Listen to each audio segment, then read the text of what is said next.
नमस्कार, आप सबका स्वागत है। मैं कपिलेश्वर के साथ देख रहे हैं NRMA TV। NRMA TV हर रविवार हफ्ता में एक बार प्रसारण हो रहा है। शुरू करते हैं इस हफ्ता के प्रमुख समाचार से। स्वतंत्र मधेश गठबंधन राष्ट्रीय परिषद की बैठक चैत 3 और 4 गते। स्वतंत्र मधेश गठबंधन ने नेपाल सरकार के साथ हुए समझौते के बाद बढ़ता मूलधार की राजनीति के पक्ष में अपनी विचार रखा। चलू लहान भरू लहान के नारे के साथ स्वतंत्र मधेश गठबंधन की विजय रैली। राम मनोहर के शव यात्रा में शामिल होने के कारण गिरफ्तार कार्यकर्ता रिहा। नेपाल पुलिस के हिरासत से बाहर आए स्वतंत्र मधेश गठबंधन के कार्यकर्ता का भव्य अभिनंदन। सांसद रेशम चौधरी को दोषी ठहराते हुए किलाली जिला अदालत ने आजीवन कारावास का फैसला सुनाया। मधेसी थारू जनप्रतिनिधि के लिए नेपाली सुरक्षा कर्मियों के मन में कोई सम्मान नहीं। पूर्व राजा ज्ञानेंद्र ने मधेश के धरती से मधेश का अपमान किया। अब समाचार विस्तार में। विगत 5 महीने से नेपाल सरकार के हिरासत में रहे डॉक्टर CK राउत को सर्वोच्च अदालत के आदेश पर फाल्गुन 23 गते साधारण तारीख पर हिरासत मुक्त हुए। उनके बाहर आने के बाद लोग कैश लगा रहे थे कि उनकी आगे की योजना क्या और कैसे होगा। तेजी से बदलते हुए घटनाक्रम में 24 गते फाल्गुन राष्ट्रीय सभागृह काठमांडू में नेपाल सरकार के द्वारा आयोजित कार्यक्रम प्रधानमंत्री ओली, पूर्व प्रधानमंत्री पुष्पकमल दाहाल की उपस्थिति में स्वतंत्र मधेश गठबंधन के संयोजक CK राउत और नेपाल सरकार के गृह मंत्री राम बहादुर थापा ने एक 11 सूत्रीय समझौते पर हस्ताक्षर किए। इस समझौते के बाद जनकपुर लौटे डॉक्टर राउत के भव्य स्वागत किया गया था। गठबंधन के प्रवक्ता अब्दुल खान के अनुसार यह मधेसियों के लिए ऐतिहासिक जीत है और इस ऐतिहासिक सफलता के पश्चात आगे की योजना पर काम करने के लिए स्वतंत्र मधेश गठबंधन के राष्ट्रीय परिषद की बैठक बुलाई गई है। राष्ट्रीय परिषद की बैठक चैत 3-4 गते रविवार और सोमवार को किया जाएगा। स्वतंत्र मधेश गठबंधन स्थापना के बाद से ही मधेश स्वराज के पक्ष में वकालत करती आई है। पिछले 6 वर्षों में मधेसियों को अपनी बेसी शासन से मुक्त करने के लिए संघर्ष स्वतंत्र मधेश गठबंधन के सरकारी दमन का भी सामना करना पड़ा था। इसी बीच 24 गते फाल्गुन को एक अप्रत्याशित घटनाक्रम में स्वतंत्र मधेश गठबंधन और नेपाल सरकार के बीच एक समझौता हो गया, जहां इस समझौते के बाद मधेश की राजनीति में तरंगित हो गई है और व्यापक जन समर्थन भी मिल रही है। हालांकि कुछ लोगों ने गठबंधन और डॉक्टर CK राउत की आलोचना भी की है, जिसके जवाब में गठबंधन के जवाब आया है कुछ सवालों के माध्यम से, जो इस प्रकार है। क्या गांधी बिना पार्टी के ही काम किए थे? गांधी जी खुद इंडियन नेशनल कांग्रेस के अध्यक्ष थे। क्या स्कॉटलैंड कैटलोनिया में बिना पार्टी के ही जनमत संग्रह संभव हुआ? क्या गांधी जी बिना वार्ता किए ही अपना लक्ष्य हासिल किए थे? छोटी छोटी बातों के लिए भी अंग्रेज हुकूमत को पत्र लिखना और वार्ता करना गांधी जी के दिनचर्या ही थी। उतना ही नहीं, ओवर युद्ध 1899, 1902 और जुल्लू युद्ध 1906 में खुद गांधी जी अंग्रेज़ों की तरफ से सर्जेंट मेजर के रूप में कार्यरत थे। प्रथम विश्व युद्ध में गांधी खुद ने अंग्रेज़ की तारीफ में मेडिकल सहायता टुकड़ी खड़ी की थी।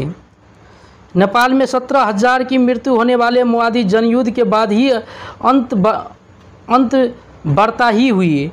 पार्टी बनकर मूलधार की राजनीति से ही उपलब्धि स्थापित हुई। सूडान में स्वतंत्रता के लिए हुए 25 लाख की बलिदानी चढ़ाने वाले 22 वर्ष लंबा हिंसात्मक युद्ध के बाद ही अंत में वार्ता द्वारा ही समाधान हुआ। 2041 साल में विस्थापित सद्भावना परिषद को जब गजेंद्र नारायण सिंह ने नेपाल सद्भावना पार्टी बनाने की घोषणा की तो बहुत सारे लोगों ने विरोध किया। आज वे विरोध करने वाले कहाँ हैं और उनका योगदान क्या रहा? उनकी आवाज़ कहाँ खो गई? गजेंद्र बाबू ने पार्टी बनाकर साबित कर दिया कि नेपाल में मधेसियों के लिए संसदीय राजनीति संभव है और संसद में भले अकेले ही जाकर मधेश के मुद्दों को भी बुलंद करते हुए परिणाम मधेश के मुद्दा फैलता रहा। दर्जनों नेता और संगठन तैयार हुए।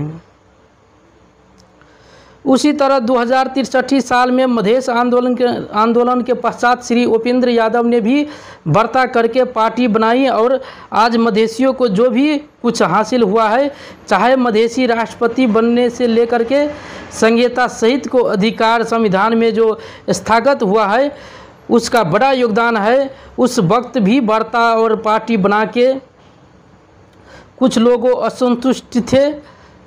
उपेंद्र जी पार्टी बनाए और मूलधार में आए तो लगभग 1% नहीं सही पर बहुत अधिकार स्थापित हुआ। पर जो लोग वार्ता और पार्टी बनाने के विरोध में थे, आज वे लोग कहाँ हैं? उनका आवाज़ कहाँ खो गई? उनका योगदान क्या रहा?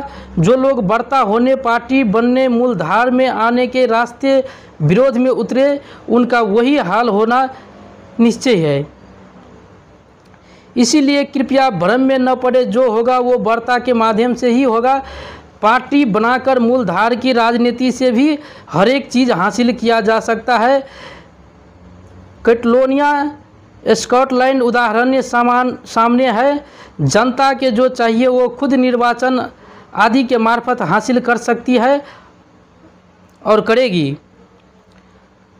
और मधेश स्वतंत्र गठबंधन के नेपाल सरकार के बीच की ऐतिहासिक वार्ता से मिर्ची किसको लगी है, जो स्वतंत्र मधेश गठबंधन को दिखाकर सिर्फ फायदा उठा रहे थे। 24 गते फाल्गुन को स्वतंत्र मधेश गठबंधन और नेपाल सरकार के बीच हुए समझौते के ऐतिहासिक जीत महोत्सव और गठबंधन के राजनीतिक विजय की जश्न मनाते हुए विजय रैली की आयोजना किया गया है। यह रैली 5 गते चैत मंगलवार के दिन लाहन और रूपनी में निकाली जाएगी। गठबंधन ने लोगों से भारी संख्या में उपस्थित हो इस ऐतिहासिक सफलता के नायक डॉक्टर सीके राउत के स्वागत करने एवं आगे के संघर्ष के लिए अपने आशीर्वाद से अनुग्रहित करने के लिए निवेदन किया है। कार्यक्रम निम्न अनुसार होगा। चैत 5 गते मंगलवार 11 बजे सिरहा लाहन शहीद चौक, चैत 5 गते मंगलवार 1 बजे सप्तरी रूपनी से लेकर बांके के राम मनोहर यादव को नेपाल सरकार उप प्रधानमंत्री एवं स्वास्थ्य मंत्री को काला झंडा दिखाने की वजह से पुलिस ने गिरफ्तार करके हिरासत में ही हत्या कर दिया। हत्या के निष्पक्ष जांच एवं दोषी उचित कार्रवाई के मांग को लेकर राम मनोहर के परिवार ने सब स्वीकार नहीं किया था। नेपाल के सत्ता ने अपनी असंवेदनशील भावनाओं के अनुरूप बीते 31 अगस्त 2018 को मरे राम मनोहर के शव को बिना पोस्टमार्टम करीब 5 महीने अपने कब्जा में ही रखी। 5 महीने के बाद परिवार को हस्तांतरित शव के अंतिम संस्कार में शामिल कुछ लोगों को गिरफ्तार करके पुलिस ने दमन किया। इस तरह से गिरफ्तार लोगों में सुदीप कुशवाहा, संजय यादव और रविंद्र शाह ने 50-50 हज़ार के जमानत पर छूटे और विष्णुदेव ठाकुर, संजय शाह लगायत सभी 5 स्वराजियों को सदा तारीख में रिहा किया गया है। स्वतंत्र मधेश गठबंधन ने कानूनी प्रक्रिया में सहयोग करने वाले वकील राम कुमार दीक्षित, विश्वजीत तिवारी, केशव पंत, राकेश सोनी, लोक बहादुर शाही, दिनेश थारू, गणेश थारू को धन्यवाद दिया है। साथ में मानव अधिकार कर्मी, नागरिक समाज सहयोगी सभी प्रति आभार व्यक्त किया है। स्वतंत्र मधेश के लिए अपनी शहादत देने वाले प्रथम शहीद राम मनोहर यादव को सब 5 महीना के बाद अंतिम संस्कार के लिए परिवार को सौंपा गया था। गत फरवरी 21 को हजारों समर्थकों के बीच में शहीद राम मनोहर पंचतत्व में विलीन हुए। इस कार्यक्रम में शामिल स्वतंत्र मधेश के 9 कार्यकर्ताओं के नेपाली पुलिस ने गिरफ्तार कर लिया था।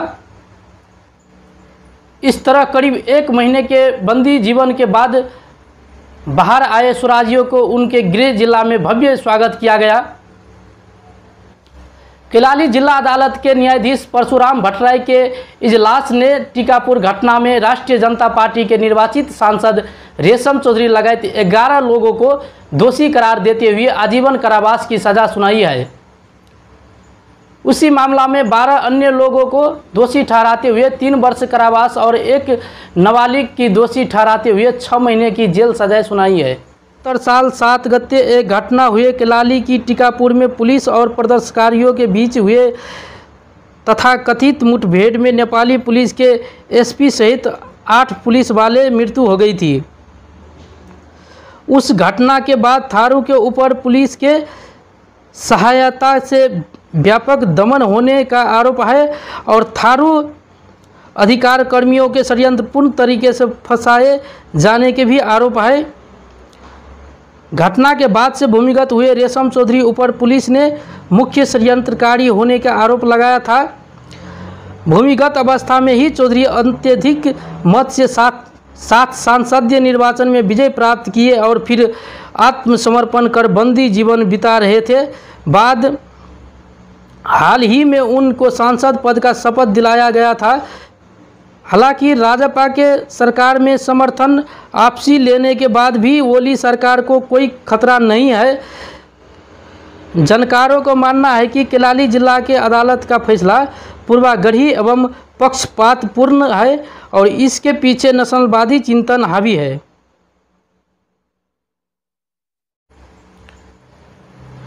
22 फागुन प्रदेश 5 को सांसद भुवनेश्वर थारू के बर्दिया स्थिति घर में सादा पोशाक में आए 5 पुलिसकर्मियों ने रात के 10 बजे बिना वारंट घुसकर जबरदस्ती तलाशी ली है।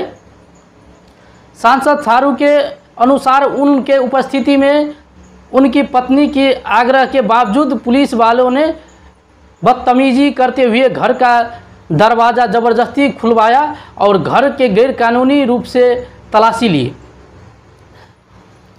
जन निर्वाचित एक सांसद के घर में पुलिस के गुंडे को जानकार नस्लवादी सोच का नतीजा मानते हैं। थारू और मधेसी के प्रति गैर जिम्मेवारी व्यवहार के लिए नेपाल पुलिस पर गंभीर आरोप है।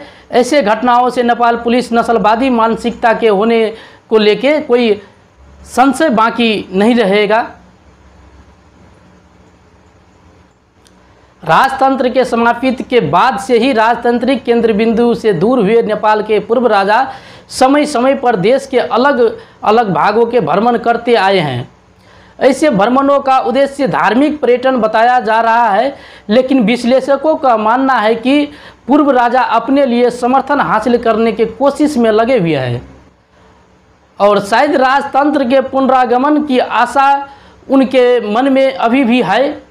इसी क्रम में पिछले दिनों जनकपुर के जानकी मंदिर में पूजा करने पहुंचे ज्ञानेंद्र शाह ने एक सवाल के जवाब में कहा कि वह जनकपुर या देश के अन्य समतल भूभागों को मधेश नहीं मानते, अपितु उन्होंने इसे हमेशा तराई कहा है और वही कहेंगे।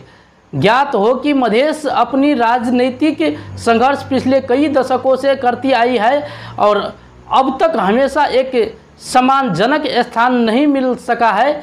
विश्लेषकों का मानना है कि पूर्व राजा के द्वारा व्यक्त किया गया विचार शासक के मानसिकता की उपज है, जिसने हमेशा मधेश के अस्तित्व को कमतर करके आंका है।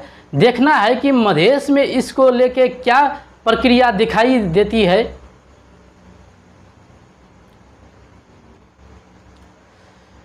मधेश या प्रदेश में रहते हुए मधेशियों से मेरा अनुरोध है कि आपके पास कोई समाचार हो और आप NRMA TV पर प्रसारण करना चाहते हैं तो आप मुझे समाचार भेज सकते हैं। वीडियो बनाकर आप हमें समाचार भेजें। हमारे ईमेल है tvnrma@gmail.com।